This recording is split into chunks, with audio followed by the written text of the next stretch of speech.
ఈ వీడియోలో ఏందంటే మనకేందంటే పత్తి పంట ఇంకా కొనసాగించవచ్చా? జనవరి, ఫిబ్రవరి, మార్చి వరకు కొనసాగించవచ్చా? లేదా కొనసాగిస్తే ఎలాంటి లాభాలుంటాయి, నష్టాలుంటాయి? పురుగు వస్తదా? లేదా? రాకుండా ఏం చేయాలని పూర్తి సమాచారం మనమైతే తెలుసుకునే ప్రయత్నం అయితే చేద్దామనమాట. ఫస్ట్ అయితే ఏందంటే మనకు గులాబీ పురుగు అటాక్ అనేది వస్తా ఉంది కాబట్టి గత కొన్ని సంవత్సరాలుగా మనం ఏందంటే తొందరనే ఎర్లీ వెరైటీ వేసుకుంటా ఉన్నాం. తొందరనే పత్తి తీసేస్తా ఉన్నాము. సో ఈ వీడియో అయితే కొద్దిగా డిఫరెంట్ ఉంటుంది కాబట్టి ఖచ్చితంగా చివరి వరకు అయితే చూడండి. ఒక లైక్ అయితే ఖచ్చితంగా కొట్టండి. మీ లైక్ కొడితే ఖచ్చితంగా ఎక్కువ మంది రీచ్ కావడానికి ఆస్కారం అయితే ఉంటదనమాట. ఫస్ట్ ఆఫ్ ఆల్ ఏందంటే మీకు వాటర్ ఫెసిలిటీ ఉంటే ఖచ్చితంగా మీరైతే పత్తి పంట తీసేసి వేరే పంట అయితే వేసుకోవచ్చు. లైక్ మొక్కజొన్న గానీ, శనగ గానీ, ఆవాలు గానీ ఇట్లా ఏదైనా పంట అయితే వేసుకోవచ్చు. ఒకవేళ వాటర్ ఫెసిలిటీ మనకు జనవరి, ఫిబ్రవరి వరకు ఉన్నది. కేవలం నేను పత్తి పంటకు 1, 2 తడులు ఇచ్చుకుంటే ఎంతో కొంత వెళ్తది గదా! అనే వాళ్ళు మాత్రమే పత్తి పంట అయితే ఉంచుకోండి. ఎందుకంటే మనకు ఈ ఏదైతే గులాబీ పురుగు అటాక్ అనేది ఎక్కువ అయితా ఉంది. ఈ సంవత్సరం గత 2 సంవత్సరాల నుంచి మనకు ఒక ఒక కొద్దిగానే ఉండే గులాబీ పురుగు పెద్ద అటాక్ అయితే లేకుండే. కానీ ఈ సంవత్సరం ఏందంటే గులాబీ పురుగు అటాక్ అనేది చాలా హెవీగా అయిపోయిందన్నమాట. మా ఏరియాలో గూడా చాలా ప్రాంతాల్లో గూడా గులాబీ పురుగు అటాక్ అనేది కొద్దిగా ఎక్కువనే మనకు కనిపిస్తా ఉంది ఈ సంవత్సరం అయితే. కాబట్టి ఎవరైతే 1, 2 తడులు పత్తికి పెట్టాలనుకున్న వాళ్ళు ఉంచుకోవచ్చు. మనకు జనవరి, ఫిబ్రవరి వరకైతే ఉంచుకోవచ్చు.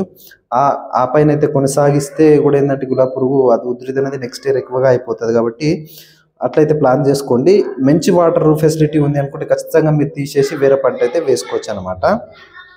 అయితే పత్తి పంట కు ముఖ్యంగా గులాబీ పురుగుని కొద్ది వరకు మనము కంట్రోల్ అయితే చేయొచ్చనమాట. ఎట్లయితే అగ్ని అనే మందు కొడితే మీకైతే కొద్ది వరకు గులాబీ పురుగు అటాక్ అనేది కంట్రోల్ అయితే ఉంటదనమాట. కంట్రోల్ అంటే అగ్నితోనేందంటే మనకు ఆ కాంటాక్ట్ ఏదైతే గులాబీ పురుగు పైన పడినప్పుడు గానీ ఖచ్చితంగా చనిపోతది. కాయ లోపల ఉంటే మాత్రం ఖచ్చితంగా ఏ ఏ ఏ మందు గూడా దాన్నైతే చంపలేదు. కానీ కొద్ది వరకు మనం ఈ గులాబీ పురుగు అటాక్‌ని కొద్ది వరకైతే నివారించవచ్చు. ఈ అగ్ని మందు కొట్టనమాట. ఆ తర్వాత ఏందంటే మనకు స్ప్రింక్లర్ల ద్వారా వాటర్ పెడితే మీకు గులాబీ పురుగు కొద్దిగా తక్కువనే వస్తదనమాట. ఒకవేళ మీరైతే ఇట్లా ఏందంటే కింద అంటే ఫ్లడ్ ఇరిగేషన్ చేస్తే మాత్రం కొద్దిగా గులాబీ పురుగు అటాక్ అనేది ఎక్కువగా అయితది. ఒకవేళ మీకు స్ప్రింక్లర్లు అవైలబుల్ ఉంటే స్ప్రింక్లర్లు పెడితే మీకు గులాబీ పురుగు అటాక్ అనేది కొద్ది వరకు నివారించవచ్చు. ఇంకోటేందంటే స్ప్రింక్లర్లు లేవు మరి ఎట్లా చేయాలంటే డ్రిప్ ఉన్న వాళ్ళు కూడా పెట్టుకోవచ్చు. లేదంటే డ్రిప్ లేదు అనుకుంటే వాళ్ళు మాత్రం సాలు విడిచి సాలు అయితే మీరైతే ఈ వాటర్ మనమైతే పారించుకోవచ్చనమాట. ఇట్లా చేస్తే కొద్ది వరకు మనం గులాబీ పురుగు అటాక్‌ని పుచ్చుని కొద్ది వరకు అదుపులో ఉంచవచ్చు. ఆ తర్వాత మనకు ఏందంటే 15, 20 రోజులకు 1, 2 సార్లు మీరైతే ఈ అగ్ని అనే పురుగు మందు కొట్టుకుంటే కొద్ది వరకు మనమైతే కంట్రోల్ అయితే ఉంచుకోవచ్చనమాట. సో, అగ్ని అనేది ఎక్కడ దొరుకుతది అనుకంటే ఖచ్చితంగా మీకు స్క్రీన్ పైన వచ్చే నంబర్‌కి కాల్ చేస్తే వాళ్ళైతే పంపియడం అయితే జరుగుతుంది. అగ్ని అనే పురుగు మందు గులాబీ పురుగు కానీ లేదంటే మీకు మొక్కజొన్నలో వచ్చే కత్తె పురుగుకు, కందిలో వచ్చే పురుగులకు ఇట్లా అన్ని రకాల మిరపలో వచ్చే పురుగు కూడా చాలా సమర్థవంతంగా పనిచేస్తది కాబట్టి ఖచ్చితంగా ఎవరికైనా కావాలనుకుంటే కాల్ చేసి బుకింగ్ అయితే చేసుకోవచ్చు. సో, ఇట్లా ఈ 2, 3 పద్ధతులు అంటే మనకు స్ప్రింక్లర్ల ద్వారా పెట్టొచ్చు.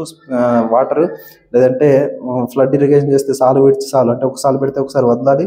మళ్ళీ ఇంకో సాలుకు పెట్టాలి. అట్లా చేసుకోవచ్చు. లేదంటే డ్రిప్ ద్వారా పెట్టుకోవచ్చనమాట. ఇట్లా చేస్తే కొద్ది వరకు మీరైతే ఈ పుచ్చుని కొద్ది వరకు కంట్రోల్ అయితే చేయొచ్చనమాట.